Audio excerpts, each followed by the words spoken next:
どうもクーピーチャンネルです。今日はですね、軽キャンピングカーに最高の車載冷蔵庫が見つかったんで紹介したいと思います。こちらの冷蔵庫なんですけど、自分で購入して実際に車中泊で前回使ってみてめっちゃ良かったんで動画にします。名前がゴチュールと言います。冷蔵庫欲しいけど車内スペースない軽キャンピングカーや普通車におすすめです。軽自動車などのスペースが限られている車中泊には最高のアイテムだと思われます。大きいキャンピングカーを持っている方もサブの冷凍庫としておすすめです。自分が使ってみて良かったなと思ったポイントなんですけど、2つあります。1つがこれ縦長なんですね。こんな感じでどこでも置けます。2つ目なんですけど、この中の庫内サイズが秀逸なんです。缶ビールジャストサイズに作ってあります。小さいけど無駄なく入れられます。後で詳しく言います。こういった車載冷蔵庫を持っていく理由ってやっぱりキンキンに冷えたビール飲むためですよね。サイズ的には1人用なんですけど2人でも大丈夫だと思います。本当に軽キャンピングカーや軽自動車にぴったしのサイズです。でこちらが今まで使っていた9リッターの車載冷蔵庫になります。でこちらが8リッターになります。なので今回はこの9リッターと比較しながら説明したいと思います。まずはこちらの冷蔵庫のスペックを紹介します。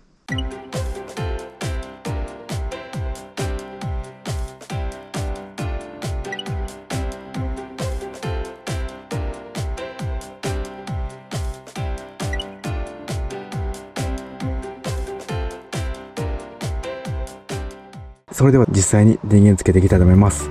こちら DC のケーブルが付属しています。なので車のシガーソケットもしくはポータブル電源ですね。今日はポータブル電源に挿していきます。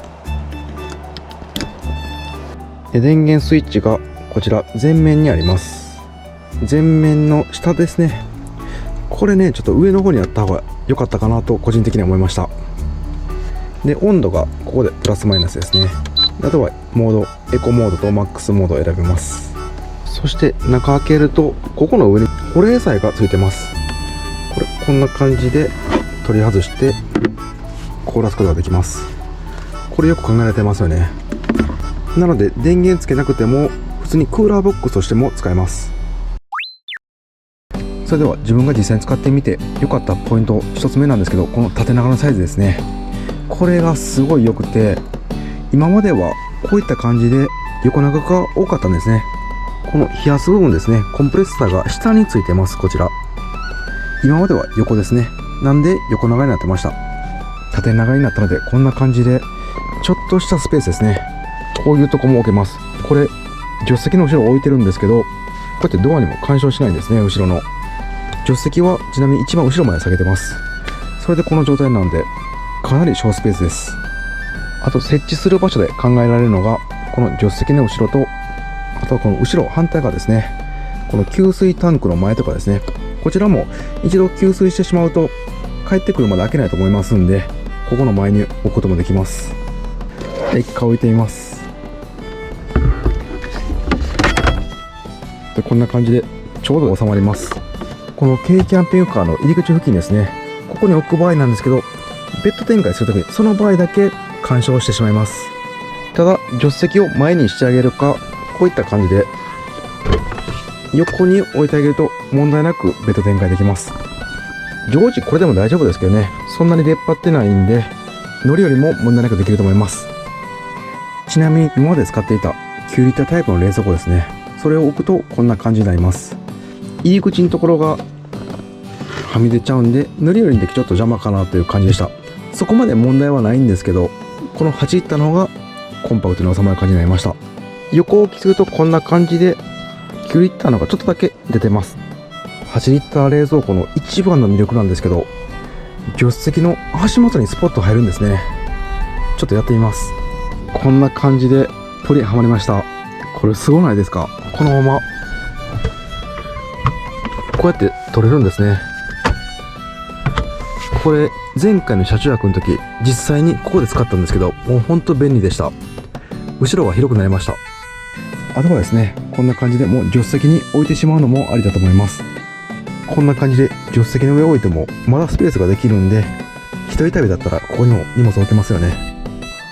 そして2人旅の場合はこんな感じで助手席を前にスライドして倒します。そうするとここに置けるんですね。こうなるとこのベッド展開も問題なくできます。そして2つ目のポイントなんですけど、この庫内サイズが秀逸なんですね。実際にビールとペットボトル入れてみます。ビールがこの 350ml 缶、もうほんとちょうどなんです。すごないですかこれ。本当にこうすることによりこれが綺麗に4つ入ります。これもジャストなんです。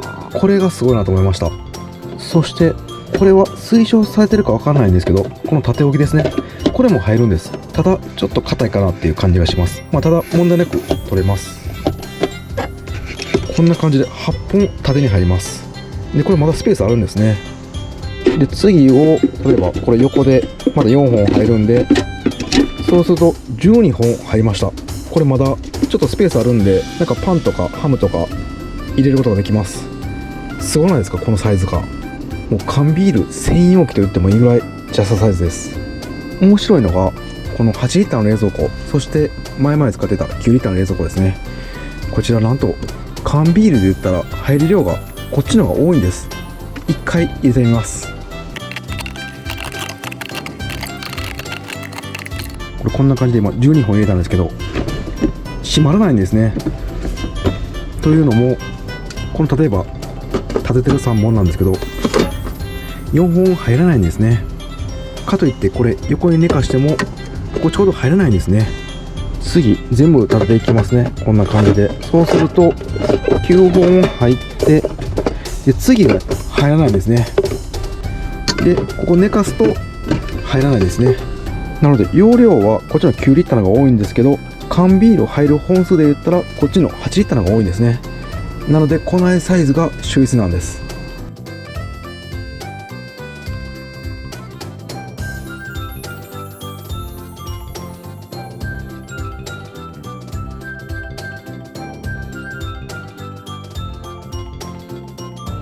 いやほんと気持ちいいぐらいぴったし入ります。これ考えた人すごいですね。実際に使っている方だと思います。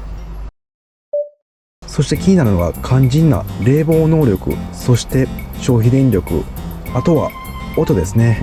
熱も出てますんで熱の温度も気になります。消費電力は実際に今 39W ですね。これ大体 35W から 45W の間大体行き来してます。冷房能力なんですけど、今日のお昼に測ってみました。室温が28度の時にビール6本入れて、庫内温度が15度から0度までですね、時間が30分で冷えました。冷房能力も問題ないと思います。実際に車中泊で使っていてもキンキンに冷えてました。はい、じゃあ騒音ですね、この横で聞いてみます。一回ちょっと電源切りますね。37デシベルです。はい、じゃあもう一回電源つけて騒音を測ります。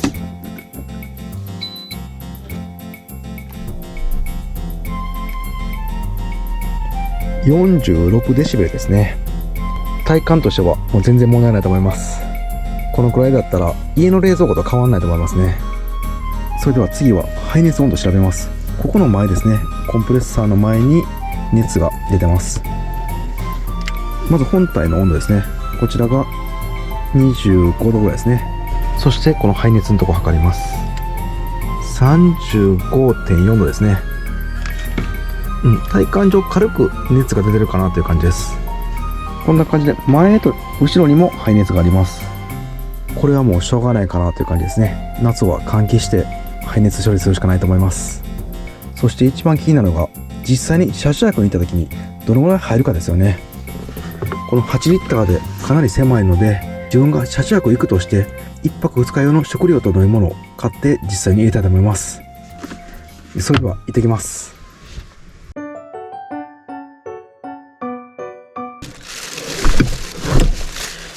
はい、セブンとスーパーで食材買ってきました。こんな感じで今自分が実際に車中泊行くとしたら食べたいものを買ってきました。夜食べたいものを買ってきました。ウインナーとカット野菜ですね。そして焼肉です。こういった感じでスーパーとかでしたら刺身とか、あとお寿司ですね、こういったワンパックで大体同じ形状であると思います。こちらは朝食べたいものを買ってきました。パンと卵サラダとハムと卵ですね。でまずビール6本縦に入れます。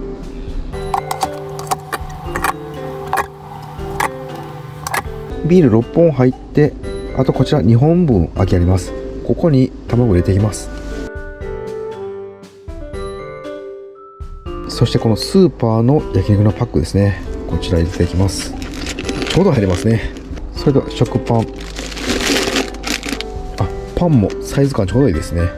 そしてあとはウインナーとカット野菜ですね。いい感じで入りました。ちょっともうさすがにこのお水は入れる好きないですね。これで閉まるか。大丈夫ですね。ちょっとお水はさすがに入らないんで、常温で保存しておいて、夜ご飯食べてスペースができたら入れる感じになると思います。どうでしょうか。結構いい感じで入りましたよね。1泊2日の一人旅なら本当十分だと思います。でご飯とか食べていくと減っていくんで、そしたら水とかあとはお土産用のスペースもできると思います。さあ、そして最後に自分が実際に使ってみたメリットとデメリットをお伝えしたいと思います。まずはデメリットからですね。まずはシンプルにやっぱり物が入らないので工夫しないとダメなところですね。先日車掌役で使ってみて実際に感じたデメリットで、こちらの操作パネル、ここが下なんですね。なので助手席に入れた時に何度設定してるか、あと温度上げ下げもできないんですね。難しいかもしれないんですけど、ここの上につけてくれたらめちゃくちゃ便利だと思います。でもう一つ細かいんですけど、こちら AC コンセントはついてないんですね。この DC だけなんで、車用なんで問題ないんですけど、 AC コンセントは別途買わないといけません。そこもちょっとデメリットかなと思いました。そして実際に使ってみてよかったメリットなんですけど、この取っ手ついてるんですね。これが持ち運びがめっちゃ便利になります。なんかくぼんでたりとかすると中の容量減ると思いますんで、この取っ手はめっちゃ便利でした。そして使ってみて一番良かったメリットなんですけど、やっぱり小スペースなんで助手席の足元に入るんですね。軽キャンピングカーにとってはスペースが本当に狭いんで、かなりありがたかったです。助手席の足元ならこっちから取るの全然問題なかったです。そしてこちらメーカーさんの非公式だとは思うんですけど、 Amazon のレビューのコメントを見てると、なんか Bluetooth でスマホのアプリと連携して操作できるみたいです。温度設定とかですね。それができれば足元に置いていても温度設定できますよね。そちらはまだ未確認なので今度試してみたいと思います。この8リッターの車載冷蔵庫どうでしたか？個人的にはかなりお勧めできます。というのはやっぱり一番小さい冷蔵庫が今のところこちらになると思います。